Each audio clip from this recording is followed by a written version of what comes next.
ہم جب سورہ نصر کی تلاوت کرتے ہیں نا، تو اس کی تلاوت کے دوران ذہنوں میں خاص پس منظر آتا ہے کہ اس کے اندر اللہ رب العزت نے اپنے حبیب کریم صلی اللہ علیہ وآلہ وسلم کو فتح مکہ کی بشارت سنائی ہے۔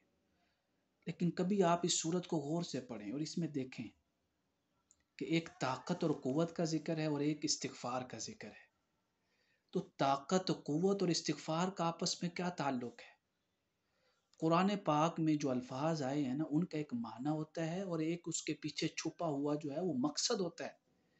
استغفار کا ایک معنی ہے، وہ معنی کیا ہے کہ میں اپنے گناہوں کی معافی مانگتا ہوں۔ ایک اس لفظ کا مقصد ہے، مقصد کیا ہے؟ استغفر اللہ، معنی یہ ہے کہ میں گناہوں کی معافی مانگتا ہوں، مقصد یہ ہے کہ مولا میں کچھ بھی نہیں ہوں، جو کچھ ہے وہ تیری ذات ہے، میری کوئی اوقات نہیں ہے، میرا کوئی سٹیٹس نہیں ہے۔ یہ مطلب ہے، یہ مقصد ہے استغفار کا۔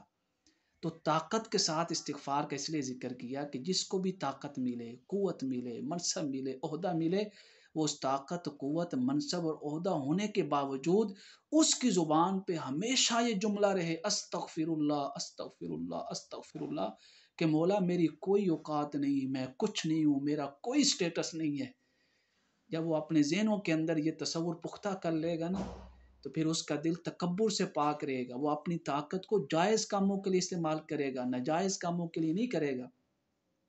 کسی کے حقوق کو پامال کرنے کے لیے نہیں، بلکہ دوسروں کے حقوق کی حفاظت کرنے کے لیے استعمال کرے گا۔